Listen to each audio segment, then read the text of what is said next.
I got dumps that are bigger than you. Oh, yes. Oh, God, yes. Welcome back to Is It Still Good? This is the show where we take our rose-colored glasses, we take them off, we wander around town for like 2 nights until we realize that our inquiries, which are completely useless, must be stopped. And so we just give up. And it is with the eyes that remain that we are forced to look upon our childhood desires. We're two film students who hate growing up, even though we are grown up. We have no guest, just the love between us. I'm Bear Kennedy. I'm in Salem, Massachusetts still.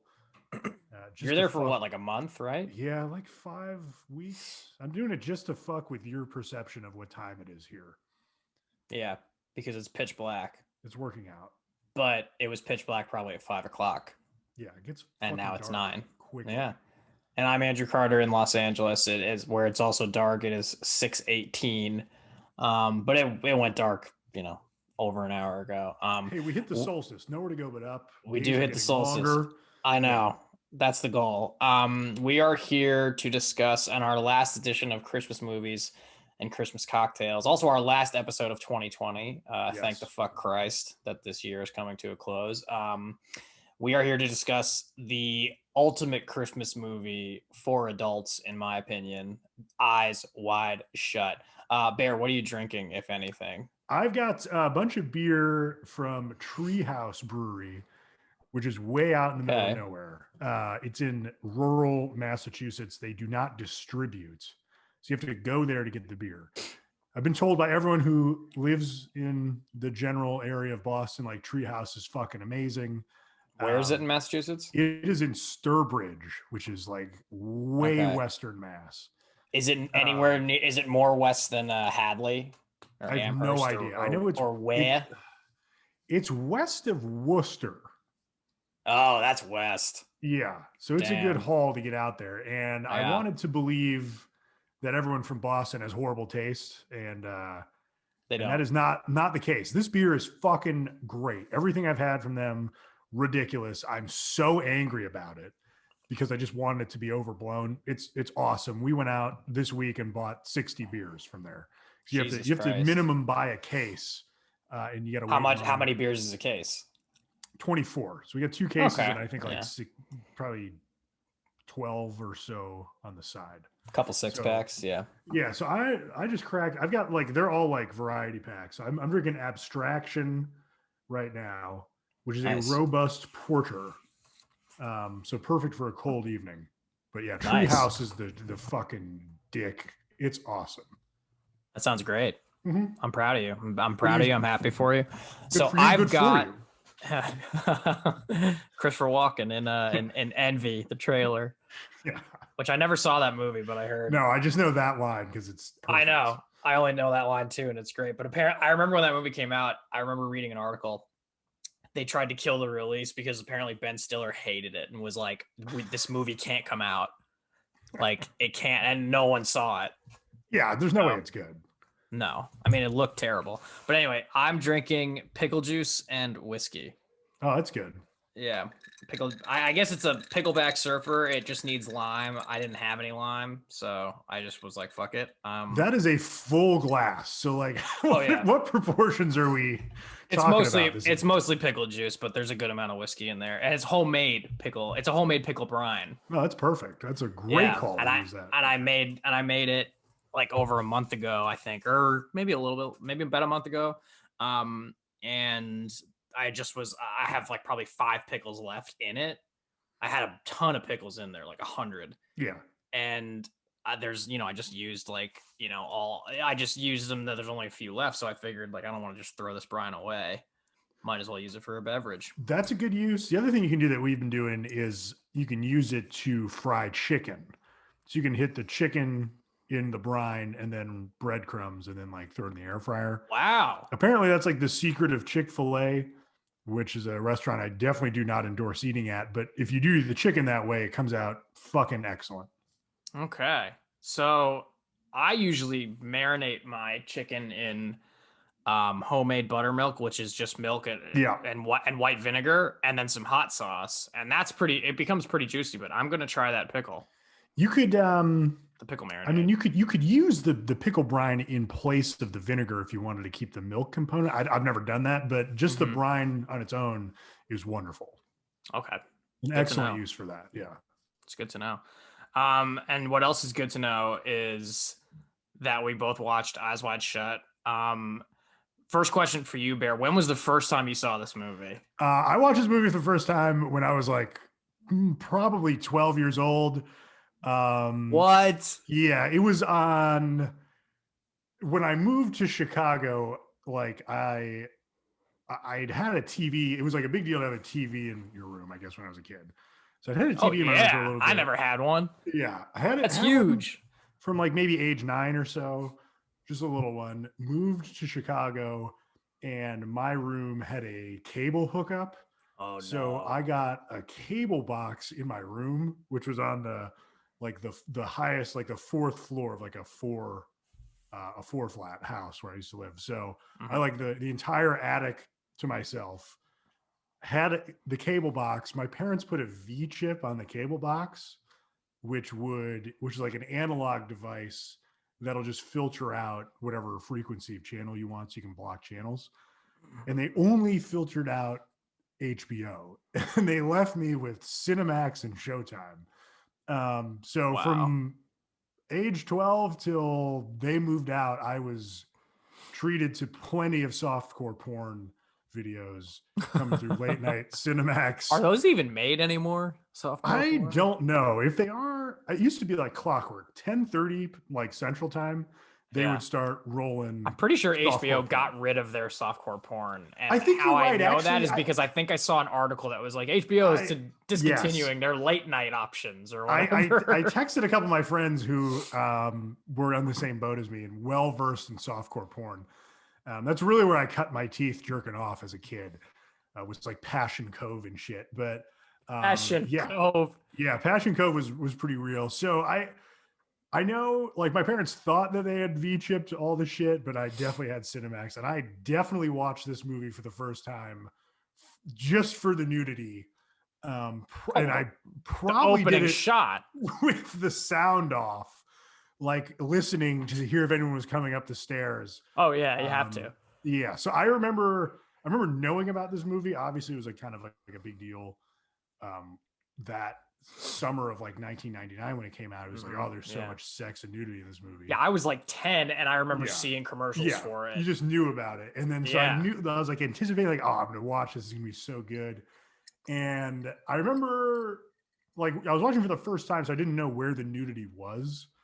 And I just remember feeling like there was a lot of shit without nudity, which there super is. And I just like I just ended up being confused by it. Though I did enjoy the nudity. So it wasn't for a while after that I watched it again. And even then, it was a couple of years later that I realized, like, this movie fucking rips. So that's probably bad to experience a good film in that manner, just absolutely watching it for the wrong reasons. But that was kind of my experience. I was thinking earlier today, because I watched it this morning, which was just weird, but it's dude. I'm sure I've only ever watched this movie at night, and I feel like watching it during the day, you're just like, what the fuck? I started at like 10:30 in the morning because that was oh my god. Odd. But I was trying to think, like, okay, is this the gateway drug for Kubrick films? Like, it's got a lot of nudity. I have a theory on that. And maybe later you realize that it's great. But then as I kind of thought about a lot of his filmography, I think a lot of his movies are structured that way. Not necessarily with nudity, though. Definitely the case for Eyes Wide Shut, and you could say for Clockwork Orange as well. But there's usually stuff going on in his films that, like, kind of ropes in maybe the lay person or like a more general audience. So even if you're watching it just to, like, jerk off, or you watch like Full Metal Jacket because you think the first hour is hilarious, it gets you into a much larger artistic experience than maybe you're thinking. And I think that's good. So I don't know. That was my thought. On Kubrick's part. Yeah, Well, yeah, yeah, I mean, very, very interesting. I remember like, seeing the poster, always seeing the poster of like Very Nicole Kidman iconic and Tom poster. Cruise, iconic poster. And then like if there was ever an ad on TV, all it said was Cruise, Kidman, Kubrick. That was it. Yeah. And then like showed a shot of them kissing and then Eyes Wide Shut. Yeah. But my first so my first introduction to this movie was actually not through seeing it, but my mom had, I don't know how many years it went on. It might have been like a year, just like 1 year or maybe two. And actually, you know what? It could have ended very well because of this movie. But she had like a movie club with 3 other girlfriends where they would choose to go see a movie in theaters. And I remember she went and saw this, and she came home and she was just like, "Oh my God, it was awful. Oh God. Oh God. Oh, it was awful." And I just remember her saying how much she hated this movie, hated it, hated it, hated it. And did she give any like analysis? Like, did you get down to like what you no. didn't I like? mean, I was 10 and I was like, "Why, mom?" And I'm sure she didn't want to tell me like, "Well, all it is fucking," but it's not even that, but you know, it's a movie to me, it's brutally misunderstood Yeah. for Well, the time yeah. that it came out. I Yeah. don't think it's misunderstood anymore, but it definitely was when it came out. But I didn't see it for the first time, I want to say, my freshman year of college. And to your question about is this a gateway drug to Kubrick, the first Kubrick movie I ever saw was The Shining, and it's still Yeah, my that favorite Kubrick that movie. makes more sense because you'd probably see Yes. that in like a horror context. Dude, okay, so I went to boarding school, and we, like, our first blizzard of the season was in like early December in 2003, and we rented The Shining from Blockbuster, and we all like huddled in one of our friends' rooms and watched it on like a 13-inch laptop screen. Exactly what But you like, want. Yep. but like, As it was but intended to be shown. I know, man. But fucking our friend Zach Vonderkal, shout out to Zach. God damn it. I know, fuck you, Bear. So he had these speakers, like, really good surround sound system. So it really sucked us all in. There was like 10 of us in there just like glued to the screen, like, holy shit, this is the most terrifying thing ever. And that was my first Kubrick film that I saw, but I didn't associate it with like Kubrick. It was like The Shining, horror movie, great horror movie, Jack Nicholson. And then freshman year of college, when I watched Eyes Wide Shut, that's when I started, like, I rented Full Metal Jacket. I rented fucking Clockwork Orange and like all these films of like, oh, okay, so for me, it actually was a gateway drug. Like, oh shit, this is Kubrick. Who the fuck is this guy? And I'll never forget the way I discovered it was that my old roommate Adam, I have to do it. Shout out to Adam. He rented movies religiously. He's a cinephile. He's seen everything. I'm sure you remember Adam. I'm sure that you talked to him, and so Shout out. Hey, there you go. You got one from Bear, Adam. That's no joke. So he would rent movies from the library all the time at Chapman because they're free, and Eyes Wide Shut was one of them, and he had never seen it, so he was watching it in our room.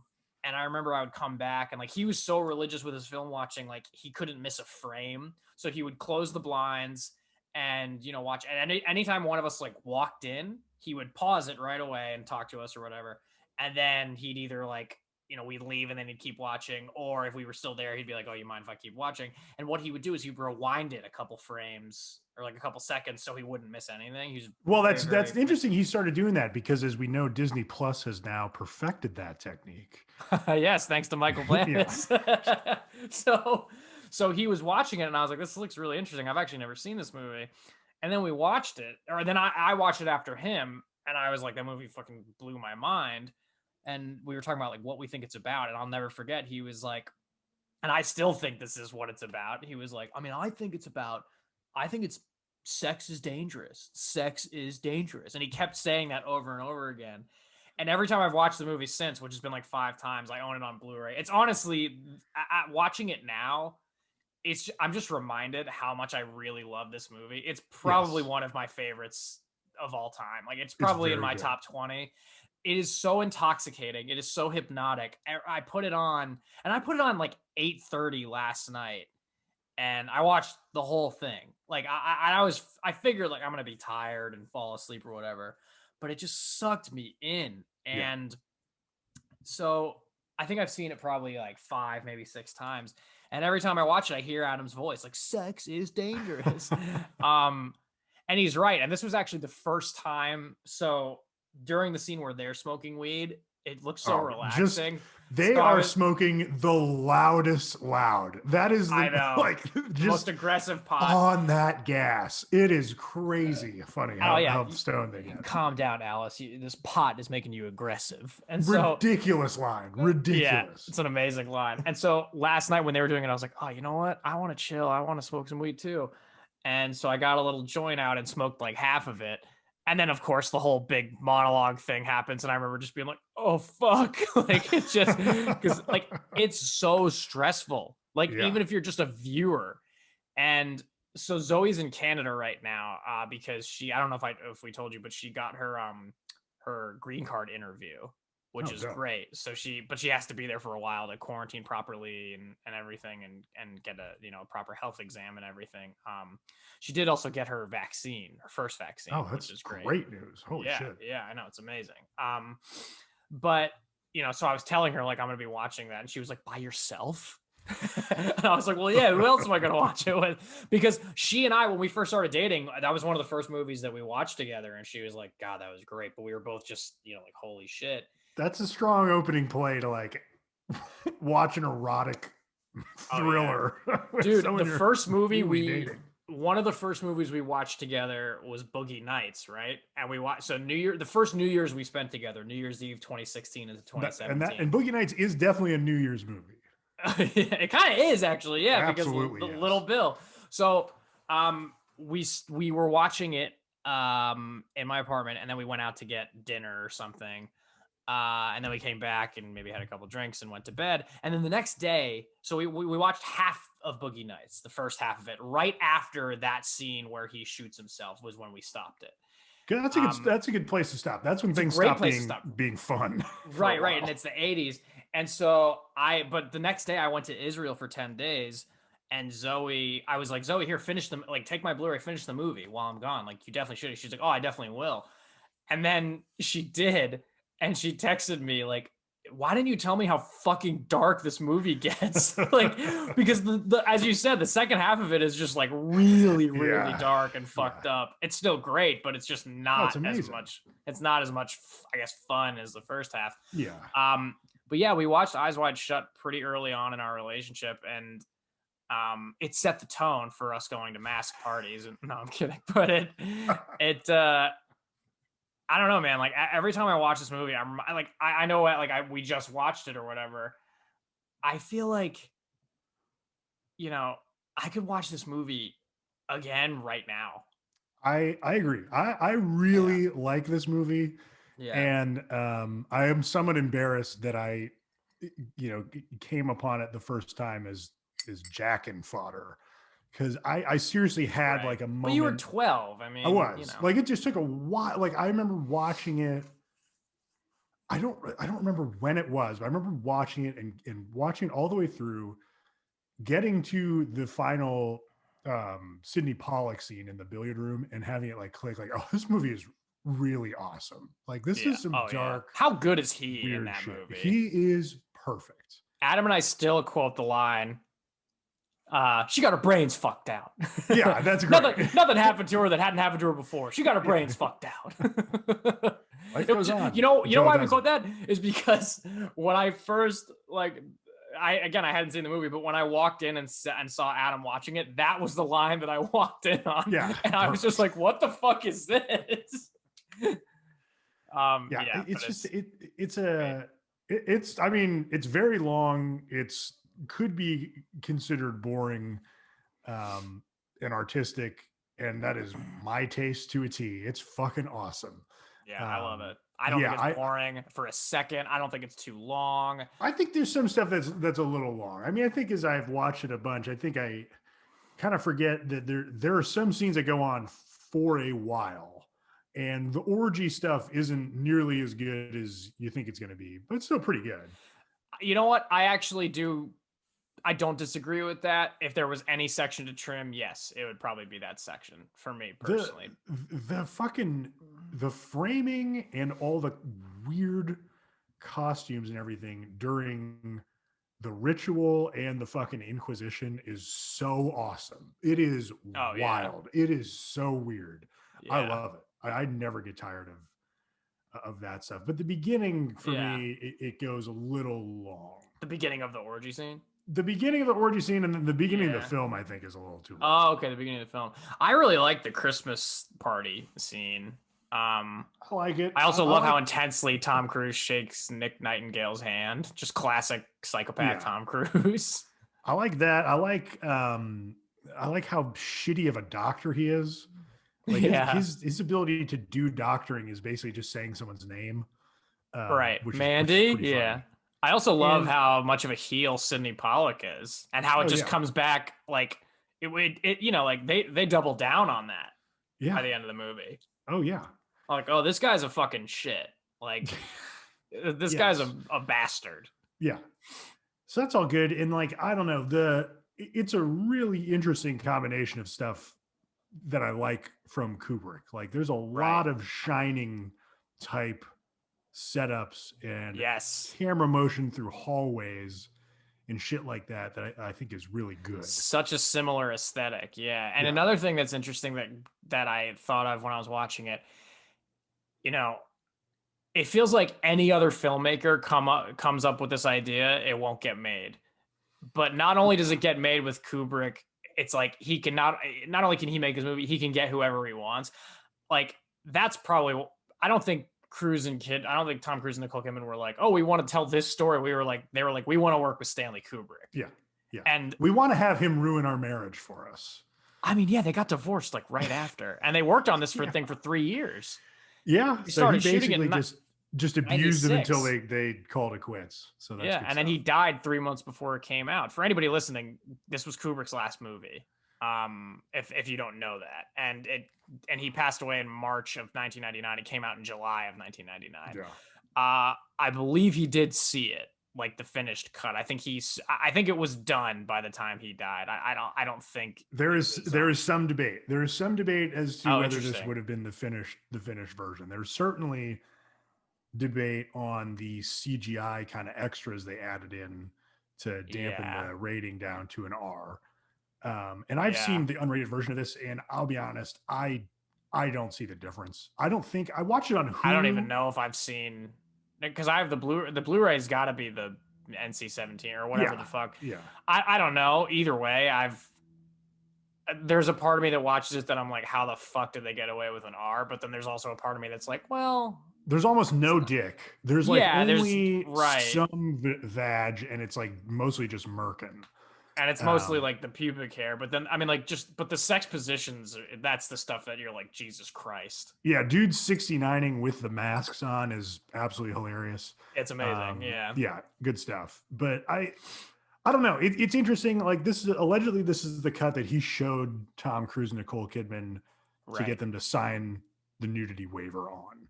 So there was likely, thinking about it, there's probably not much that would have been changed.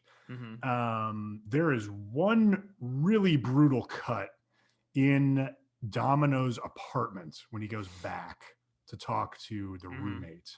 They're sitting at the table, and it's like an old school, like old Hollywood bad cut where they go from master to over the shoulder to Tom Cruise, and it's not on any motion. It's not on a sound. It's not like a move. It's just there. Is it very strange? Is it when he? No, because that's when he finds out the news that she's HIV positive. That's still on the Y. They're still on the master. Yeah, and then it come in after that. And I feel like I don't.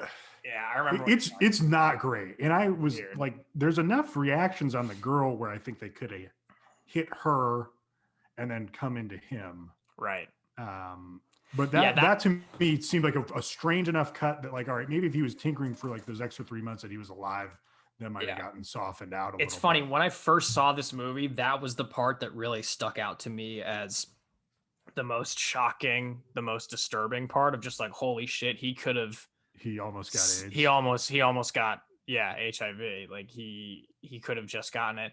But the part that sticks out to me now and has stuck out to me ever since I watched the movie is Nicole Kidman's monologue, for sure. Yeah. And I think, I mean, that's the whole point. That's like, I guess you could argue that's the inciting incident, It 100% is. Yeah. And I think though it's very late, but it's a long movie.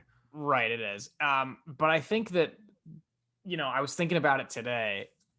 One of the things I wanted to talk about on the podcast is like, because some of the negative reviews of this movie were like, who is this couple that's so aristocratic and so wound up that their worlds go to shit whenever a fantasy is revealed, when they learn about fantasy. It's basically the reviewers implying like, everybody fantasizes, so what's the big deal?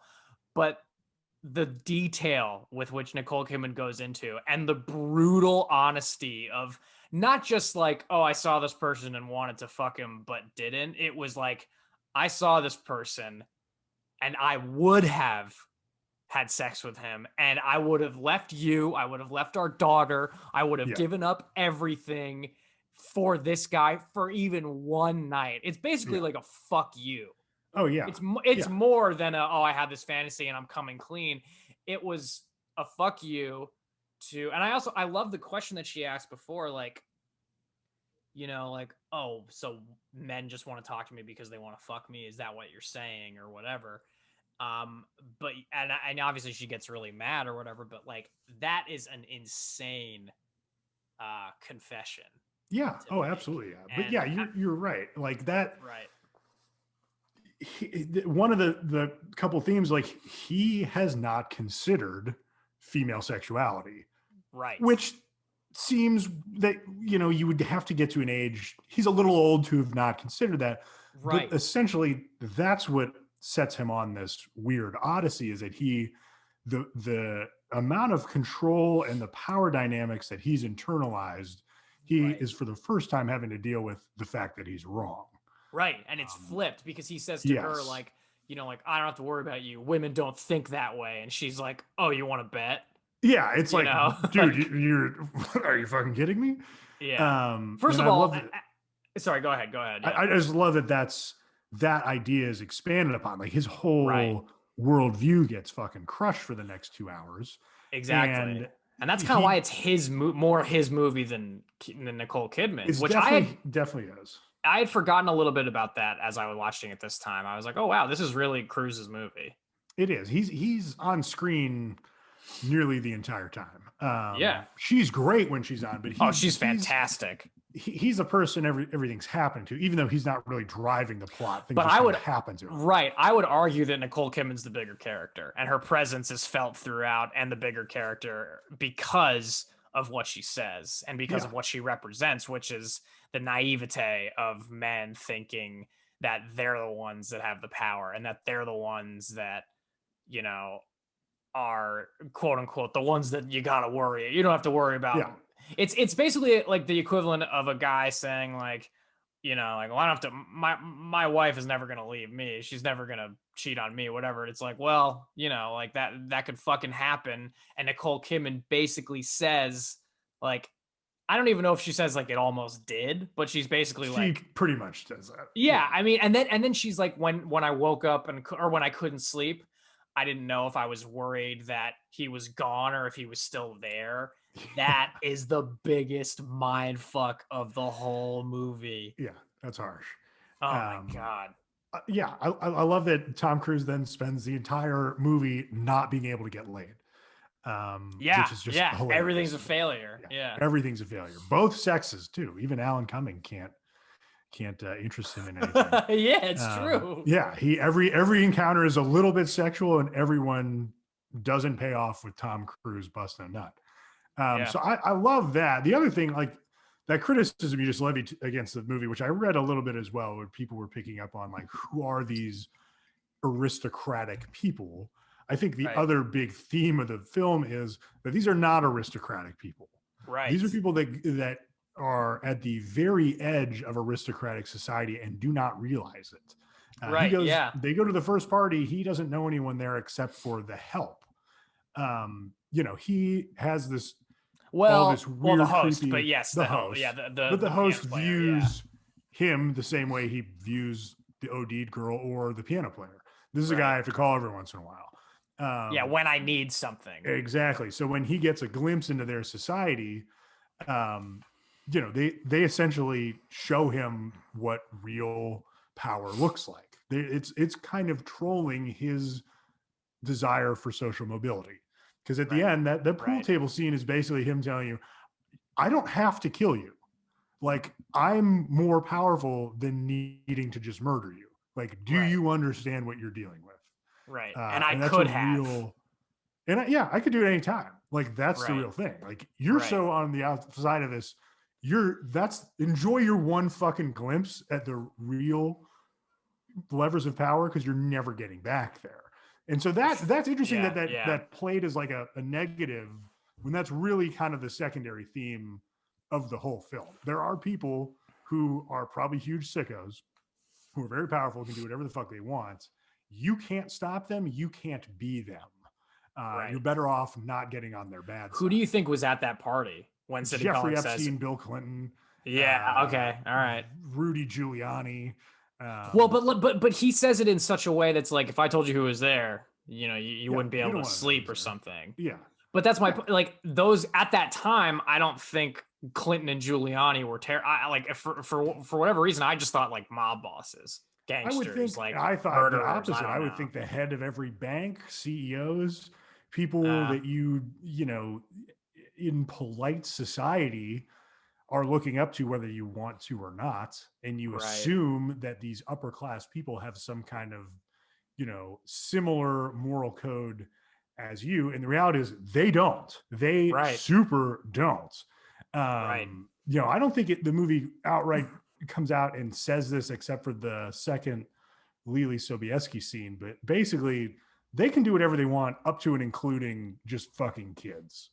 Because that's the power they wield. Yeah, so that is the as strong as the kind of existential sexual crisis that Tom Cruise goes through, is that kind of class satire throughout the movie. I think those are obviously like he wants to hurt Nicole too. It's like he he basically is giving himself permission to cheat because of what she said. Yeah. And what's funny about it is that I know I just said that there's a big difference between fantasizing and then what she said. Yeah. But she still didn't do it. She still didn't go through with it. And actions speak a lot louder than words. So that's why I feel like at the end of the day and at the end of the movie, Tom Cruise is the one that's in the doghouse. Yeah. Rather than her. And she may have been at the party, given the mask that shows up at the end. Well, see, I was wondering if maybe she just found it and put it there on his pillow and was like, explain yourself. I don't know. It's not really explained. That's classic Kubrick, though. I mean, that's par for the course. He always leaves things open to interpretation. Which is great. Either way, Cruise is going to tell you everything. I know. By the way, fun fact about the pool scene: Sidney Pollack made a pact with himself, like before shooting Eyes Wide Shut, like, I'm not gonna break under Stanley's multiple takes. Like, I'm not gonna break. And then that scene, I think he was up to take like 75, and he finally broke and was like, God damn it, Stanley! Like, what I'm giving you is real. What's not working for you? What I'm giving you is real. That was real. And Stanley Kubrick said to him, Sidney, what you're forgetting, my friend, is that real is good, but interesting is better. Yeah. And it's so funny because what I thought when I was watching that scene with that knowledge of that fun fact is that Sidney Pollack is really interesting in that scene. Yeah. Because you kind of wonder, okay, how the fuck did he end up at these parties? Number he's two, in that circle. He's offering to send a case of scotch at here, I have a case of the scotch. Right, exactly. So he's in that circle, and then it makes you wonder, like, is he the one fucking organizing them? Has he organized one in the past? Is he going to organize another one in the future? Yeah. And also the fact that he's so callous about the woman that died, and then very, very just casually reminds, that's the girl with the great tits in my bathroom. And then it's like, oh, that was her? Like, what the fuck? Like, and he's so casual with it. It's like a guy like that with that much power and that much access to stuff like that. Yeah. I mean, these people really are just a number to him. Yeah. And it's it's fucked up. But yeah, I wanted to talk to you about the fantasy aspect of what Nicole Kidman said. Like, because that really stuck out to me as being like very like earth shattering.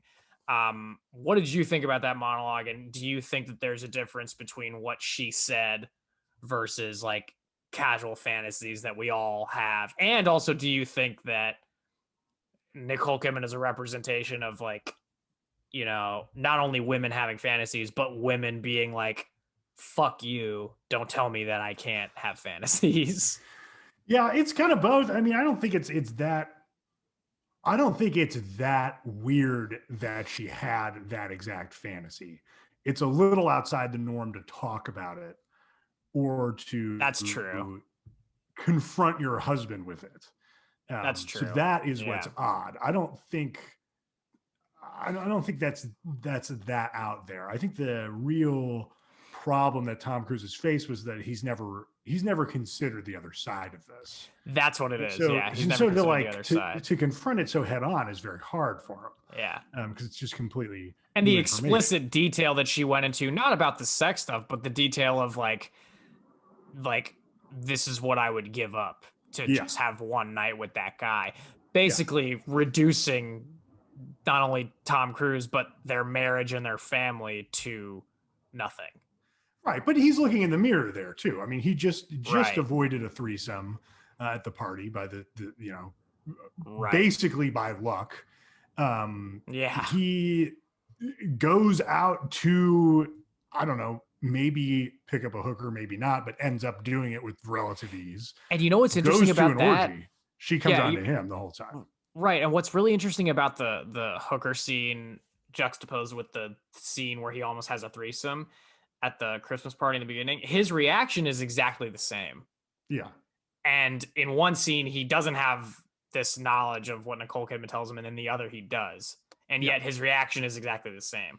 So that either tells you that he probably would have gone through with both of them anyway, or that tells you that he's very stunted emotionally, as well as just like, I don't know, like unable to access, what he truly wants and what of he course, because he's having a complete existential breakdown. He has to constantly be identifying himself as a doctor with his credentials as if to reinsure himself of what he's done with his life. That's such a good point. Yeah, that's basically him saying, I have worth.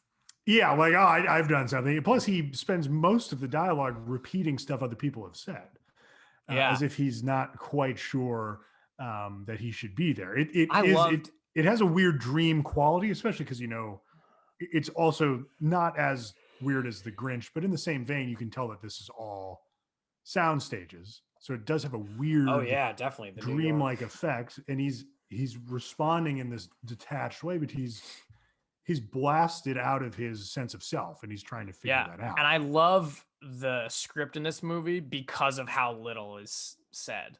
Yeah. In terms of dialogue. It also gives him maybe the best reaction anyone's ever had when negotiating a deal with a hooker, when she asks him, what do you want? Do you remember what he says to her?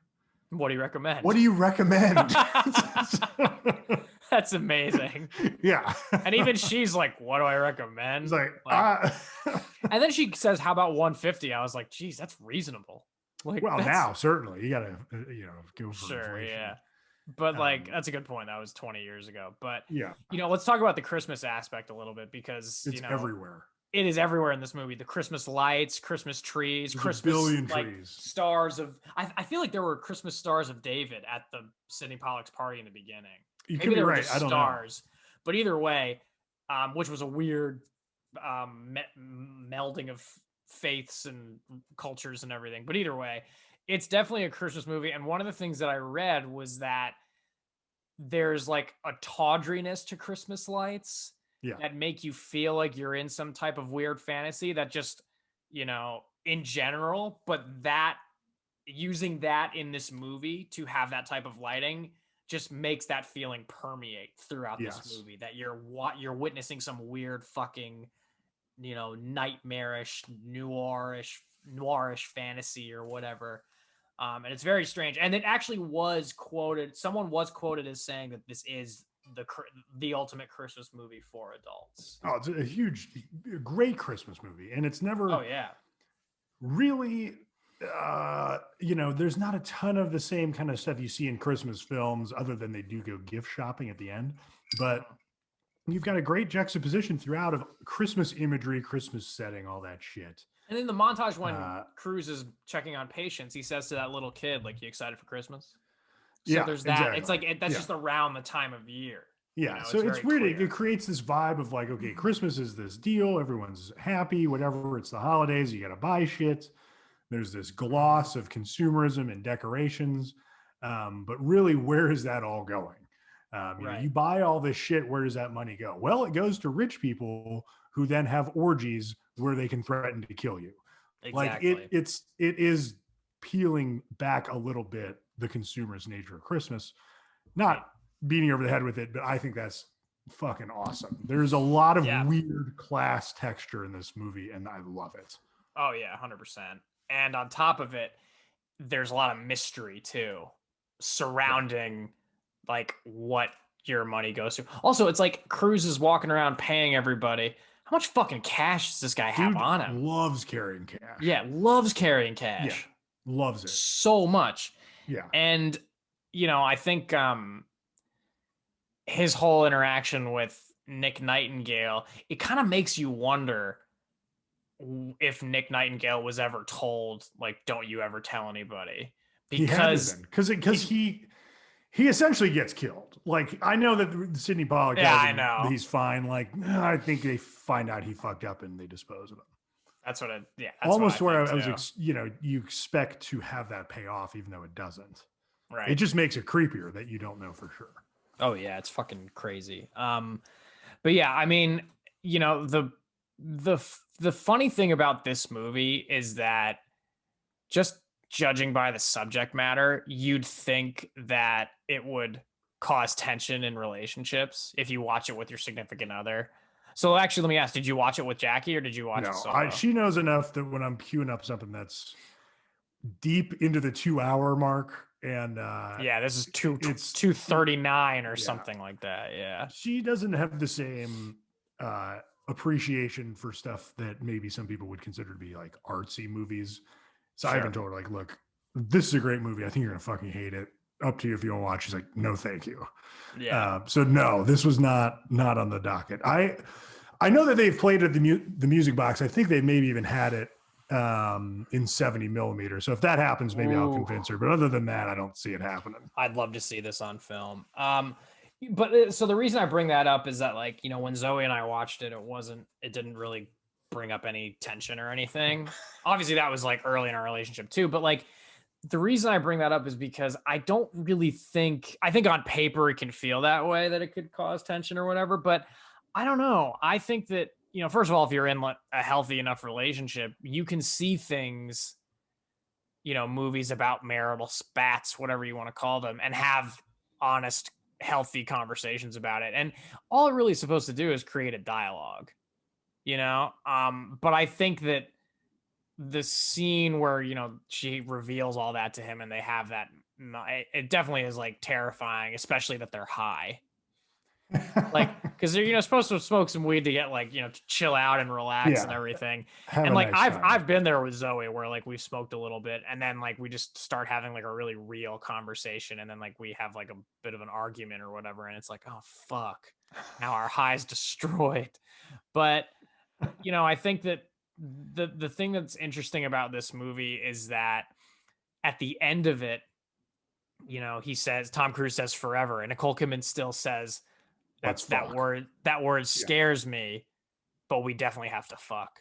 Yeah. And I understand where she's coming from. Like, I really do, because, like, yeah, forever scary. I mean, look, that's not me. Zoe's probably going to hear this and text me, what the fuck? Yeah, no, but I'm not. No, I'm with Zoe for life. But I also understand where Nicole Kidman's coming from. Like, it's really important that they fuck. Yeah. Like, especially after that. Well, he's been blue balled for at least 48 hours. But the whole thing is him, she essentially doesn't change through the movie. She tells him this part of herself, and he just kind of has to deal with it. And by the end of that final exchange is the same thing. He is viewing this as still kind of a power dynamic that he wants, and she's like, we got to fuck.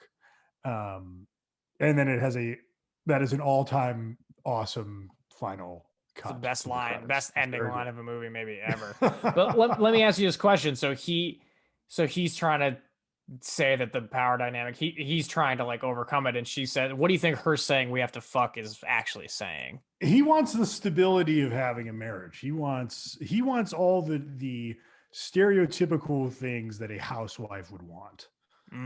He is not quite ready to become open to the fact that his partner may have the same sexual urges that he clearly has. You know what's so weird about that to me? I feel like that should make someone calm. Like finding out that your partner has the same sexual urges as you, it should almost feel like great. Like now we're on the same page. Like, you know, there's nothing to hide or whatever it is. Like I don't understand why that would drive him crazy. Because I mean, I do, but he's not in the enlightened aristocracy that is very open with sexual dynamics, and he is still prisoner to what he perceives to be kind of the polite society that he thinks about the people like Sidney Pollack's character adhering to. Right. Like he thinks that you know, there has to be that kind of rigid order to a relationship. Right. I like don't know. Men are allowed to have these fantasies, women are not. Yeah, that's the way it is. The you know, the weird thing about Sidney Pollack and all those people is that they don't have a moral center at all, even though they present like they have one. Right. But the other side effect of that is that they're much more accepting of those kind of activities. So he's kind of figuring out that he's been a little lied to as far as, you know, oh, I would never think about fucking a patient or whatever. If Sidney Pollack was a doctor, he'd be thinking about fucking every patient. He does not have that moral center, but that moral center is almost keeping him from, you know, accepting Nicole Kidman's desires. He doesn't realize that he's become prisoner to it. And the people that he, you know, is seeing as holding him prisoner to that don't believe that shit themselves. I wonder also if Kubrick and the filmmaker and the, you know, the author of the original story that this is inspired by have the feeling that's like, you know, and I think everybody should have this feeling.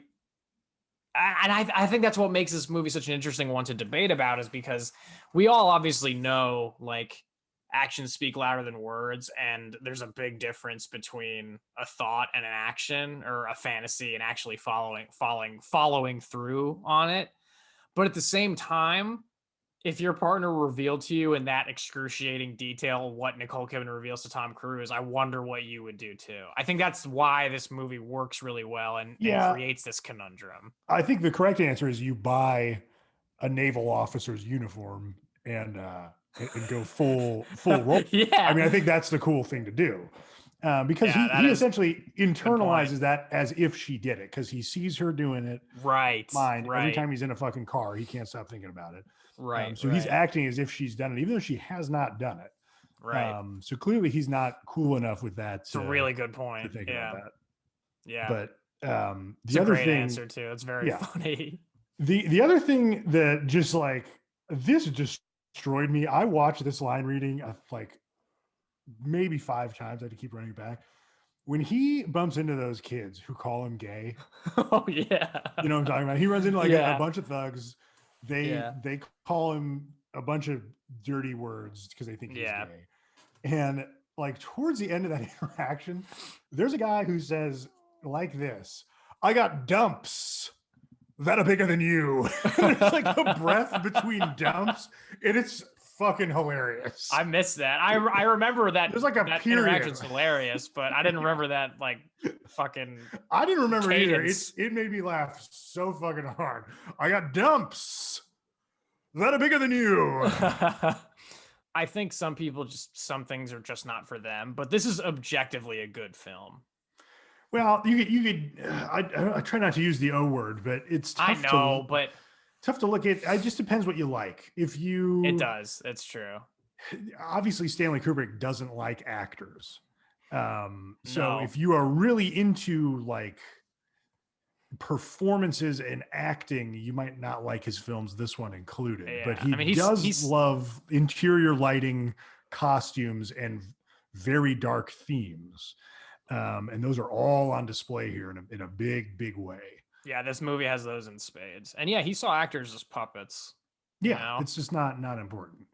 Right. Not you know as big of a role in what he was But that creating. being said, I wonder if he would have wanted to work with another couple other than Tom Cruise and Nicole Kidman for this movie. I honestly don't know. Who would even be in the picture? I mean, Exactly. I think the whole reason why he wanted to make this was because of them, like being like, oh, they're really married. Let me destroy it. Or yeah, not really like let me destroy their marriage, but like let me blow it up.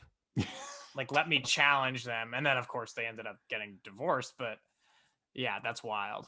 yeah. So I don't know. I mean, it is on the long side if you're not enthralled by kind of what's going on thematically, or you really like plot or something. I think you're going to be bored, but Right.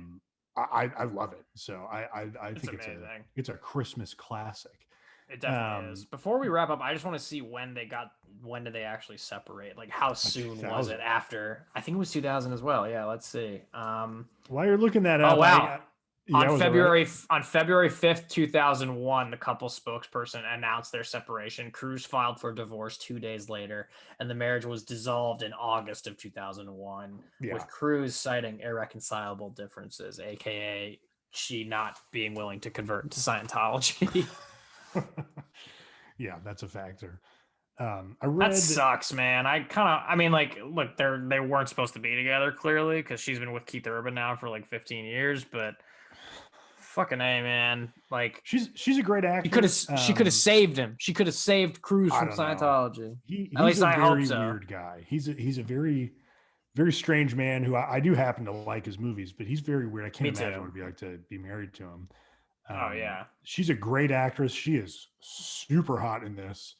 Yeah, she Naked looks from the great. first frame, which is First opening shot. hell Yeah. of a start.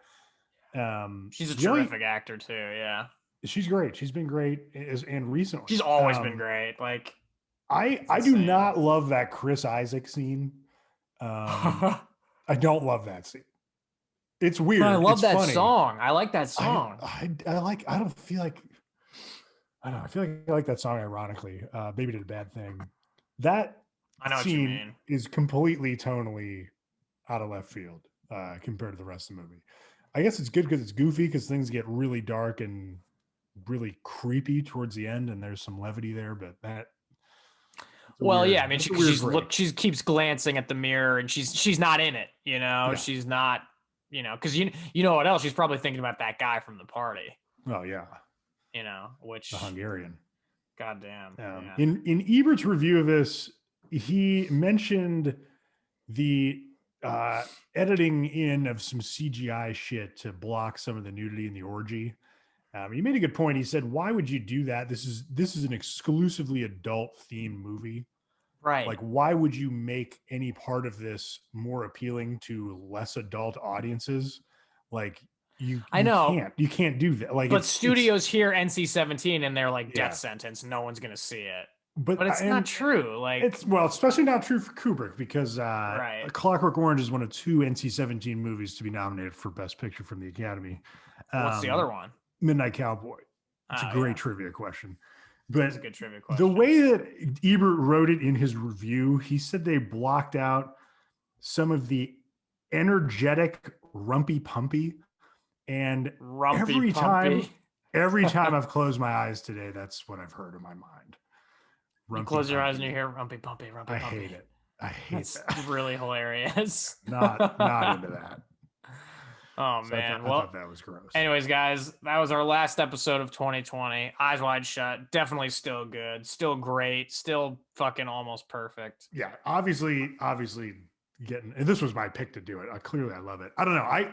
I couldn't stop thinking about The Shining during this. I felt like it was more in tune with The Shining. And the other thing I couldn't stop thinking of, and I don't know why, but I couldn't stop thinking of the Sartre play No Exit, which I don't know if you've read, but I've heard of it. I have not read it. If you've ever read a Jean-Paul Sartre play or anything he's written, they're usually pretty dark and existential. And I could not stop thinking about that while I was watching this. You should read it again, see if there's any overlap. Yeah, I mean, I don't think plot-wise there is, but as far as just having like a weird, dark existential crisis, I think that's what was getting me there, and especially because it's not really a plotty blockbuster type film. It's kind of a weird journey into some unexpected places. So I don't know. Those are my thoughts, but yeah, obviously it's still good. It's fantastic. Yeah.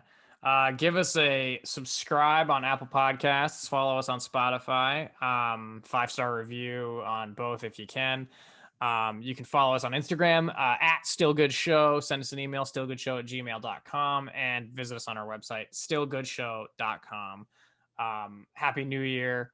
Thank God this year's almost over. We will see you in 2021 for a recap on this dumpster fire of a year with hopefully some personal accomplishments in there. But hope everybody had a good holiday. We'll go watch Eyes Wide Shut, drink some pickle juice and whiskey, and take care. Yeah. It is on Hulu. Go watch it and fuck up your Hulu mentions. Oh yeah. See you later, guys. Bye.